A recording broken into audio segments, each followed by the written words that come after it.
If you are a PC gamer, 2026 is bringing some seriously good news. Gaming monitors are more powerful, vibrant, and affordable than ever.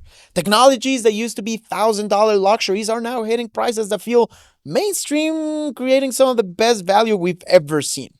But there's bad news too. What's up, y'all? Alonso here. Welcome to Level Up Gaming, and if you're new, welcome to Level Up Gaming. The market is an absolute minefield right now. It's a chaotic mess of confusing specs, intentionally misleading marketing, and some truly awful products designed to trap anyone who hasn't done their homework. But not anymore. Choosing the wrong monitor isn't just a bummer, it's a waste of hundreds or even thousands of dollars. What if picking a monitor could actually be simple?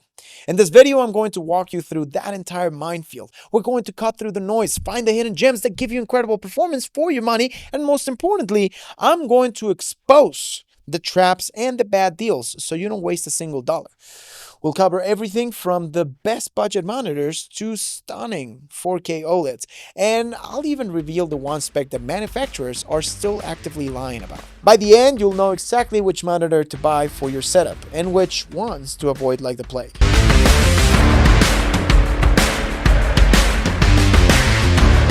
So, let's start with why 2026 is such an amazing time to be in the market for a monitor. For years, display tech felt a little stagnant, right? We got slightly higher refresh rates and minor bumps in color, but nothing truly game-changing for the average person. That has completely changed, and the single biggest reason is the rise of OLED. OLED technology is new, but its accessibility for gaming monitors is. For a long time, OLED was just for high-end TVs with fears of burn-in and sky-high prices keeping it off most desks. Today, in 2026, those problems have been largely solved. Modern OLED panels have sophisticated tech to prevent burn-in, often comes with multi-year warranties that cover it, and best of all, the prices have gotten seriously competitive. So why is OLED such a big deal? It all comes down to how the picture is made. Traditional LCD monitors, whether they're IPS, VAs, or TN panels, use a backlight that shines through a layer of liquid crystals. That backlight is always on, which means even when the screen is supposed to be black, you get a faint glow, making blacks look more like a dark gray. OLED is totally different. Each individual pixel creates its own light. It's an emissive display, if you will. When a pixel needs to be black, it just turns off completely. No light, no glow, just perfect, infinite, vast black. The immediate benefit is a level of contrast that and image depth that LCDs just can't match. In a game like Cyberpunk 2077 or Alan Wake 2, a dark alley actually looks dark, with neon signs popping off the screen with incredible intensity. The contrast is what makes this beautiful. It makes games feel more immersive and cinematic in a way that just cranking up the resolution can't. But the even bigger deal for gamers is response time.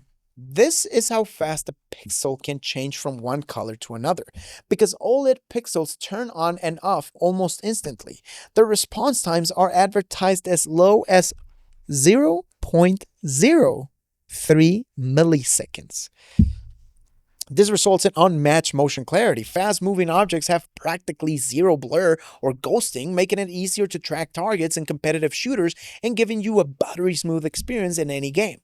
For a lot of people, going from a high-end LCD to an OLED is a true wow moment. This fierce competition from OLED has forced the LCD market to get aggressive, and the biggest innovation here is Mini-LED. Think of a Mini-LED monitor as the ultimate version of an LCD.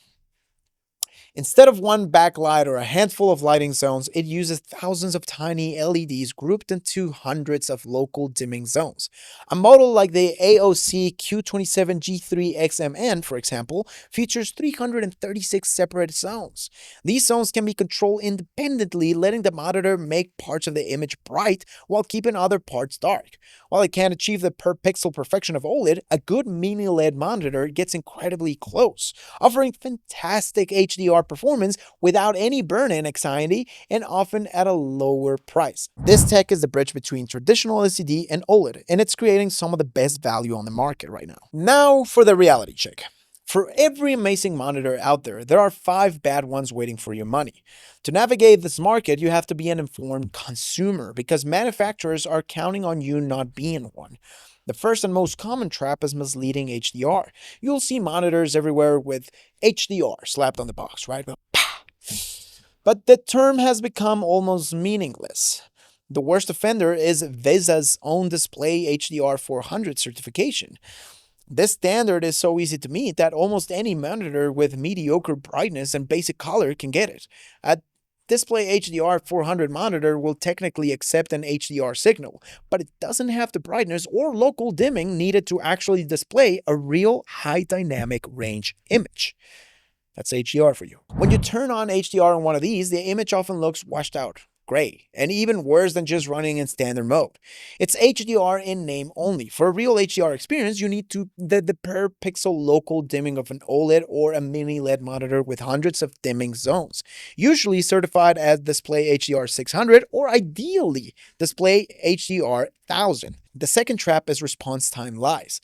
Like we talked about, OLED has near instant response times. LCD makers know this is a weakness, so they've gotten creative with their marketing. You'll often see 1ms advertised on the box. The trick is to look for the letters GTG versus MPRT. GTG, or gray to gray, is a legitimate industry standard. MPRT, or moving picture response time, is a marketing metric.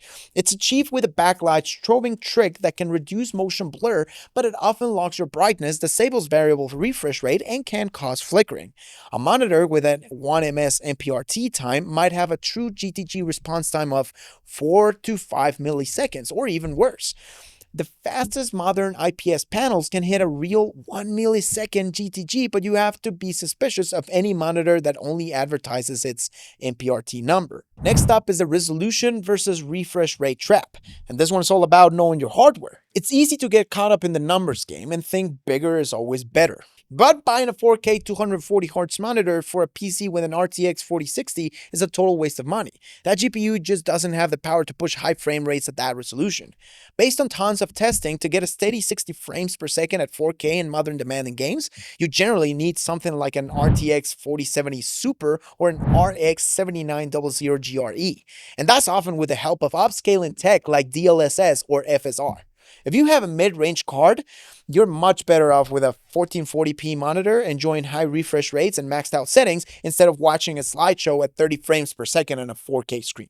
This is even more critical for console gamers. The base PS5 and Xbox Series X are even more constrained. Buying a 240Hz or 360Hz for that matter monitor for a console is not a great use of money because you'll never see frames beyond 120.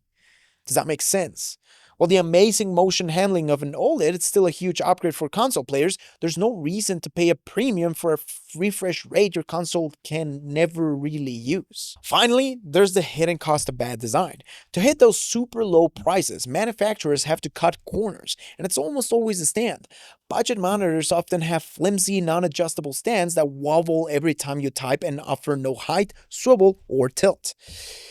This forces you into an uncomfortable, unergonomic position. When you see a killer deal on a monitor, you have to factor in the potential cost of a VESA monitor arm, which can add another $25 to $50 to your total. Worth it?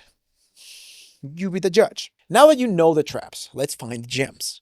I've broken down my top recommendation based on current 2026 pricing and trends, sorted by budget and use case to make this as simple as possible. Even on a tight budget, you can get a fantastic gaming experience. The new baseline for entry-level PC gaming is 1440p. For around $149, the MSI MAG 275QF is a killer deal with a 27-inch 1440p IPS display that offers solid performance for an incredibly low price, making it tough to justify buying a 1080p monitor anymore. But if you want a taste of that high-end HDR experience without paying a premium, The budget king is the AOC Q27G3 XMN for around $280. This monitor is a market breaker. It's a 27-inch 1440p VA panel, but its secret weapon is a 336-zone mini-LED backlight. This gives it fantastic contrast and legitimate HDR performance that puts much more expensive monitors to shame. The local dimming gets surprisingly good, delivering deep blacks and bright, punchy highlights. For a single-player gamer on a budget who craves cinematic visuals, this one is without a doubt the monitor to buy. This is now where things get competitive, real competitive. With high-performance LCDs clashing with new affordable OLEDs, my critical rule here is this. Do not spend more than about $300 on a 1440p 240Hz LCD monitor in 2026. Value just isn't there anymore. For top-tier LCD experience, the LG 27GR83QB is a great choice, especially when you can find it on sale for around $280 to $300. It's a 27-inch 1440p 240Hz IPS panel with a great stand, a built-in SUV hub, and LG's famously good panel quality. It's fast, reliable, and a feature-rich monitor for competitive gaming. This is where the OLED crashes the party. The monitor that has completely changed the game is the AOC Q27GAZD. For around $360 to $380, you're getting a 27-inch 1440p 240Hz QD OLED panel. Yes, a QD OLED for under $400. To hit that price, the stand is very basic, so you'll probably want a monitor arm, to be honest. But for pure panel performance, nothing else comes close. You get the infinite contrast, instant response times, and incredible motion clarity of OLED for just a bit more than a high-end LCD. If you can stretch your budget to this, it's the smartest buy on the entire market, period. Another fantastic option is the new Alienware AW2726DM, which also offers a 1440p 240Hz QD OLED panel for a shocking $350. If your budget is over $600, you should really only be looking at OLED monitors. The performance leap is just that big, okay? For competitive players who demand the highest refresh rates, the Alienware AW2725DF is a beast. For around $550, it delivers a 27-inch 1440p 360Hz QD OLED panel. This combines OLED's image quality with a refresh rate that can give you a real edge in esports. If you love immersive single-player games, the 4K OLED experience have become shockingly good. The best value on the market right now is the Samsung Odyssey OLED G8, the G80SD.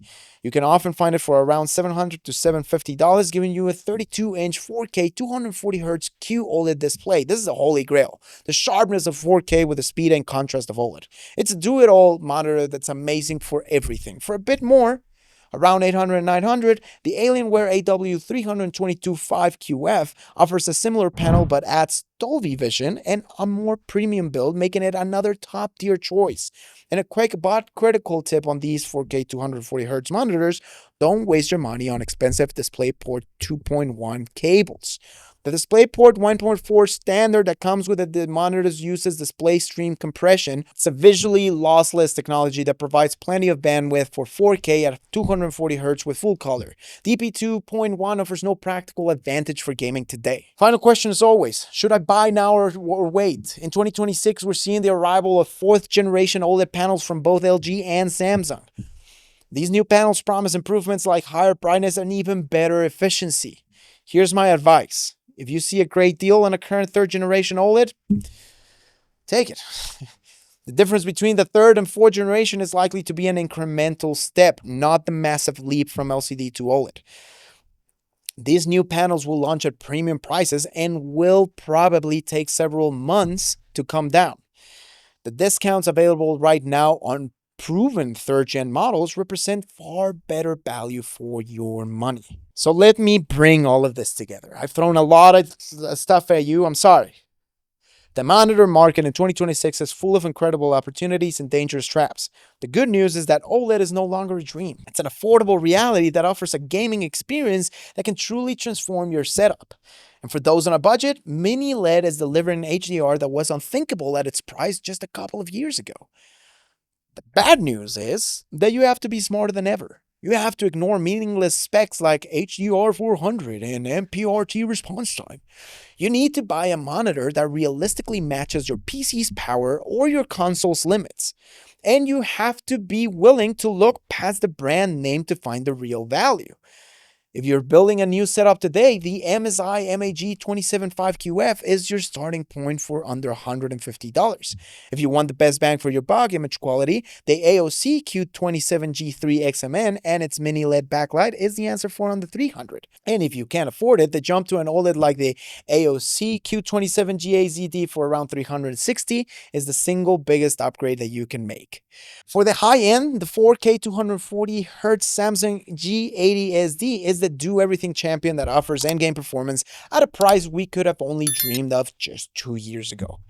Now, before you go, if you're South African, go in the description down below. There's a link to Evetech. You can check all of these, check them out, check the prices, make a decision, and promise you won't regret it. After watching this video, if your heart is set on something, go for it, dude. You deserve it. Spoil yourself a little bit. Anyway, that's it for now. Thanks for watching, and I'll see you in the next one.